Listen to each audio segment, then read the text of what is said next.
நம்ம பார்க்க போகிறது வீட்டிலேயே எப்படி இடியாப்பம் பண்ணலாம் அப்படின்னு சொல்லி பார்க்கலாம்.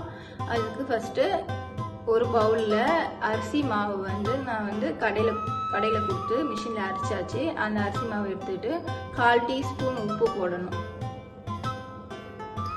இப்போது தண்ணி ஊற்றி மாவு நல்லா பிசைஞ்சிக்கணும்.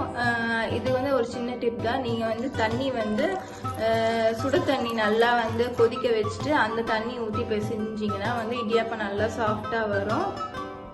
இப்போ நம்ம மாவு பிசைஞ்சாச்சு, பாருங்கள் எவ்வளோ சாஃப்டாக இருக்குன்னு.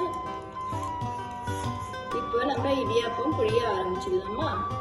இடியாப்பம் புழிய ஆரம்பிச்சிடலாம்.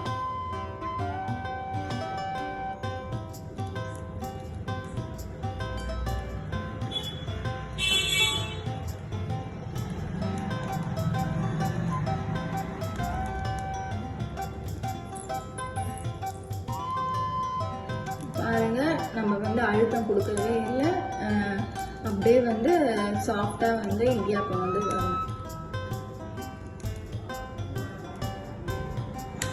நீங்கள் புழியறதுக்கு முன்னாடி அந்த இதில் நீங்கள் கொஞ்சம் எண்ணெய் தடவிக்கோங்க. இது மாதிரி இடியாப்ப ஸ்டாண்டில் அடுக்கி இட்லி குண்டாவில் நம்ம 5 நிமிஷம் வேக வச்சிடலாம். இப்போது இடியாப்பம் ஸ்டாண்ட் இல்லாதவங்க நீங்கள் இட்லி தட்டில் பிரிஞ்சு 5 மினிட்ஸ் வேக வைக்கலாம். வாங்க வேக வைக்கலாம். இப்போ 5 நிமிஷம் ஆயிடுச்சு. இப்போ நம்ம ஓப்பன் பண்ணிடலாம்.